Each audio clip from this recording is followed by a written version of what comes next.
lagi dengan kami Fometic Channel. Kali ini kami akan mencoba untuk mengulas English Premier League musim 2019-2020 yang sudah berlangsung kemarin. Tentunya dalam hal statistik sepak bola. Nggak jauh dari statistik lah. Oke, tentu kita sudah tahu juaranya English Premier League ialah Liverpool.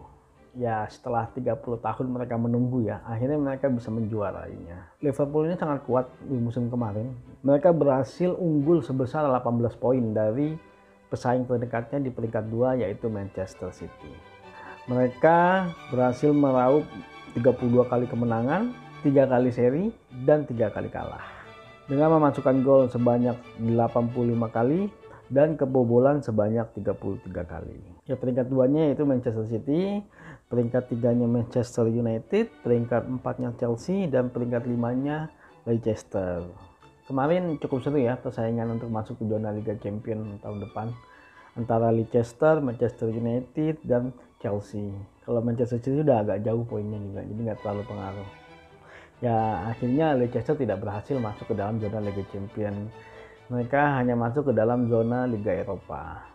Ada 3 tim yang mengalami degradasi, yaitu Bournemouth, Watford, dan Norwich. Oke, kita masuk ke statistiknya ya.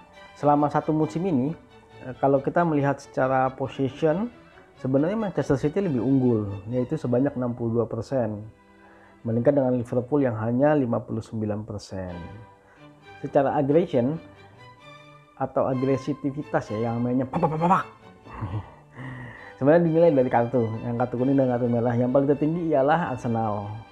Yaitu Arsenal mendapatkan 86 kali kartu kuning dan 5 kali kartu merah. Yang peringkat kedua ialah Tottenham, mendapatkan 82 kali kartu kuning dan 3 kali kartu merah. Dalam hal kemenangan duel di udara, yang paling tinggi ialah klub Brighton di angka 54,6%. Dan yang peringkat kedua ialah Liverpool di angka 52,8%. Bagaimana dengan shoot per game? Untuk shoot per game Manchester City paling unggul ya. Dia melakukan 19,6 kali shoot per game. Sedangkan Chelsea yang peringkat 2-nya melakukan 16,4 kali shoot per game. Sedangkan Liverpool hanya 15,6 kali di peringkat ketiga.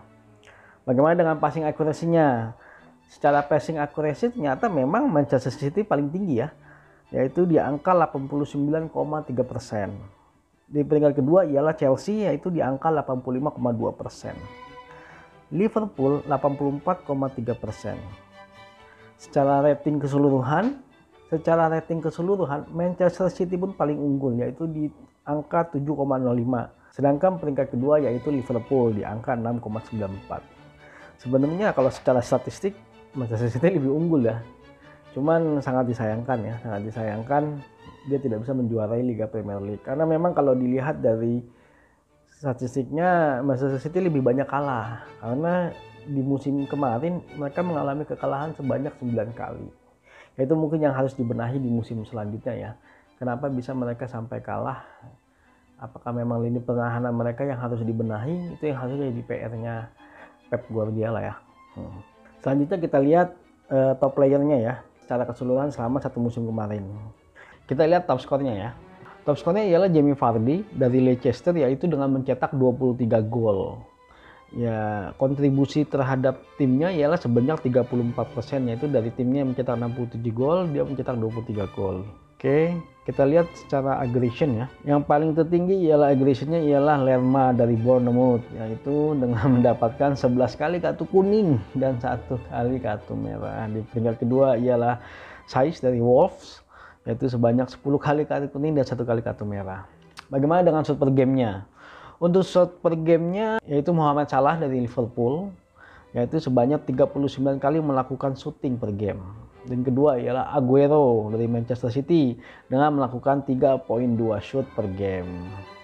Bagaimana dengan assist? Assist ialah Kevin De Bruyne dari Manchester City sebanyak 20.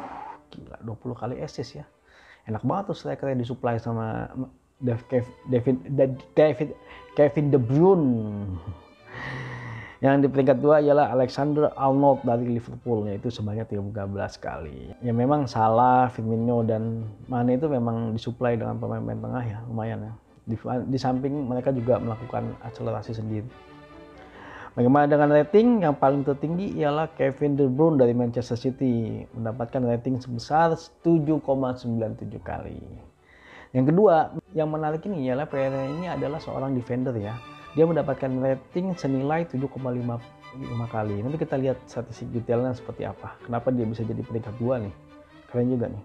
Nah, berikut nih yang masuk ke dalam Best 11 berdasarkan WhoScored.com.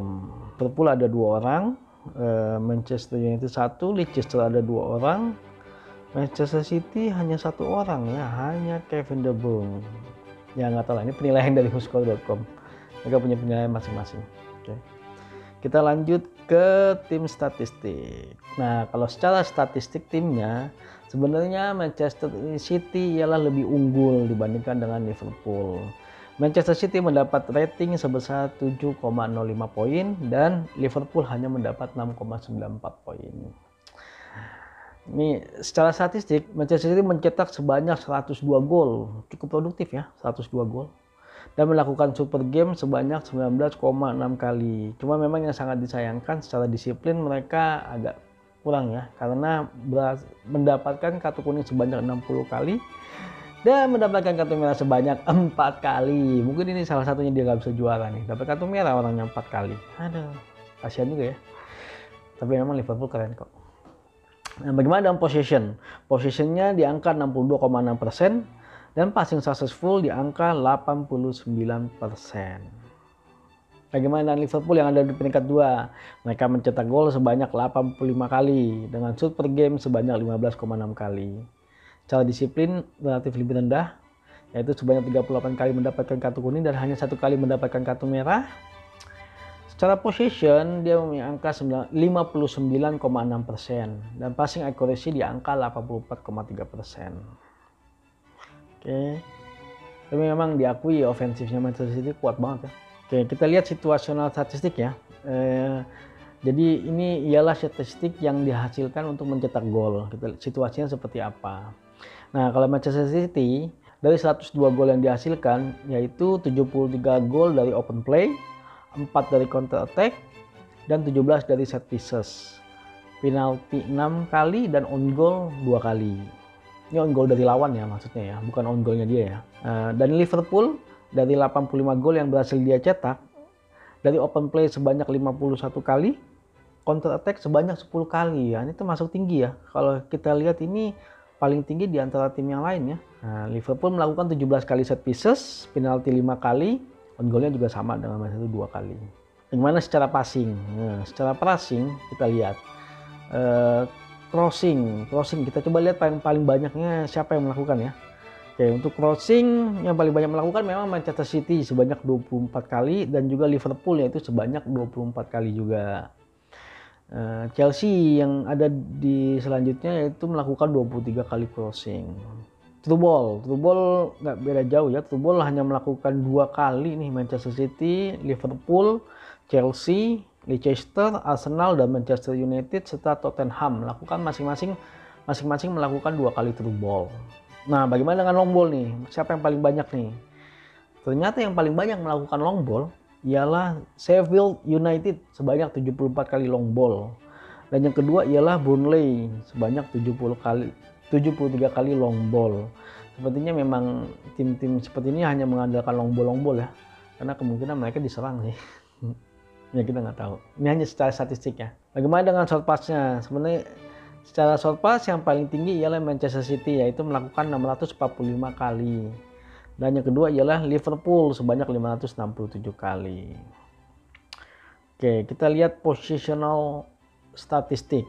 Kita lihat dari attack side ya. Attack side ini yang paling tinggi dari sisi kiri ya. Menyerang dari sisi kiri itu secara statistik ialah Crystal Palace yaitu 45%. Ini statistik di dalam timnya ya, bukan secara keseluruhan yang paling banyak seperti apa. Jadi ketika dalam ada satu tim, WhoScored itu membagi penyerangan dari sisi kiri, dari sisi tengah, dan dari sisi kanan.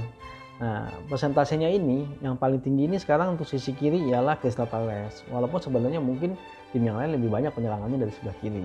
Cuman karena statistik perbandingan dalam satu tim yang dihitung.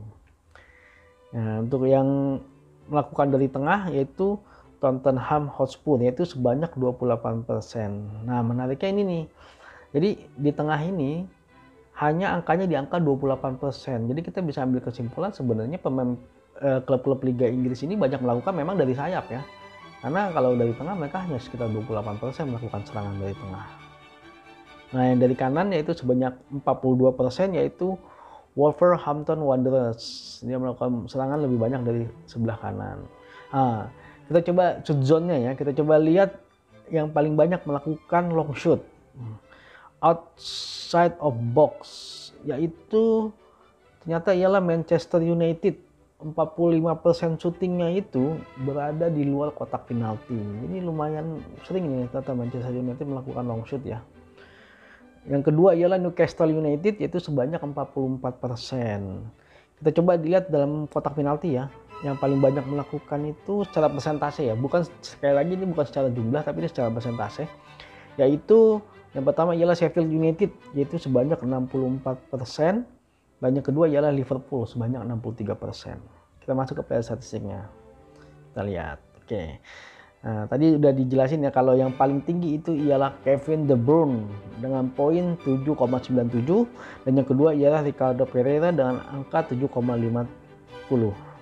Kita lihat cara detailnya ya.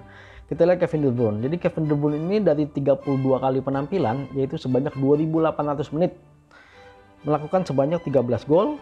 Dan assist ini tadi ya 20 gol. Menerima kartu kuning sebanyak 3 kali dan melakukan shooting per game yaitu sebanyak 2,8 kali shooting per game. Untuk passing successfulnya cukup tinggi yaitu di angka 81,5%. Dan berhasil menjadi man of the match sebanyak 10 kali. Ya, yang kedua ialah Ricardo Pereira. Ini menariknya dia ini sebagai defender ya. Kita lihat detailnya seperti apa nih. Dari 28 kali penampilan yaitu sebanyak 2.520 menit, dia berhasil mencetak sebanyak 3 gol. Lumayan tuh defender melakukan cetak sebanyak 3 gol. Yang kedua ialah melakukan assist sebanyak 2 kali. Dan shoot per gamenya hanya 0,6 ya, mungkin defender yang jarang nge-shoot ya. Dan yang menariknya lagi, dia berhasil menjadi man of the match sebanyak 2 kali. Bayangkan, menjadi man of the match untuk defender itu sangat jarang loh. Susah, kecuali dia berhasil melakukan kontribusi yang cukup besar di timnya dan mencetak gol penentuan mungkin ya. Jadi bisa menjadi man of the match. Kita lihat defensive statistiknya ya. Nah, ini defender ya. Menarik nih kayaknya. Oke, ternyata Pereira ini berhasil melakukan 4,3 kali tackling per game. Cukup tinggi ya. Ini tackling successful ya. Melakukan intercept sebanyak 1,8 kali ya, lumayan tinggi. Dan melakukan clearance sebanyak 2,6 kali. Melakukan blok sebanyak 0,2 kali. Ya memang cukup bagus secara performance ini Pereira sebagai defender. Nah, ini ada menarik lagi nih. Jadi WhoScored ini memberikan sebuah data statistik pasangan yang paling klop, ya, pasangan yang paling serasi di Liga Inggris ini.